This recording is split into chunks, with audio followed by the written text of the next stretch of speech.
भाई logic gate समझना अत्यंत आवश्यक है। पहले अपन लॉजिक गेट से ही शुरू कर देते हैं। लॉजिक गेट का फंडा ये है कि बाइनरी वैल्यूज़ को ये खेलता है बाइनरी वैल्यूज़ के साथ। बाइनरी वैल्यू होती है 0 और 1। अब नॉट गेट का ये फंडा है कि अगर मान लो कोई एक एक्स फंक्शन है, तो अगर आपने उसमें 0 या 1 वैल्यू डाली तो ये उसकी उल्टी वैल्यू दे देगा, तो ये 1 और 0 दे देगा आउटपुट में, है ना।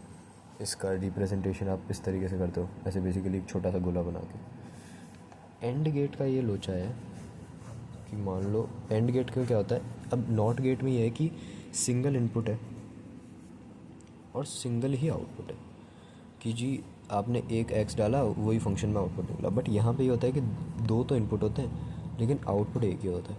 मान लो आपने एक्स डाला वाई डाला और एक्स इंटू वाई आपका आउटपुट होगा, तो 0 0 0 1 1 0 1 1 4 केस बनते हैं।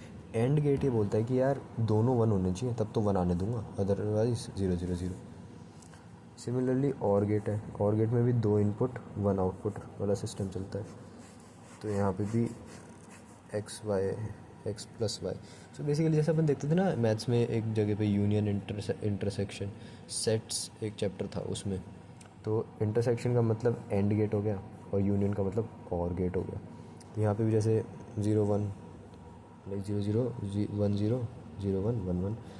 और गेट बोलता है कि भाई कोई भी एक अगर 1 है तो मैं 1 आने दूंगा, अदरवाइज 0 रहेगा, है ना। एंड गेट का रिप्रेजेंटेशन कुछ इस प्रकार होता है, और गेट का रिप्रेजेंटेशन कुछ इस प्रकार होता है। ऐसे ना बना के इसको ऐसे बना दो घुमा हुआ सा।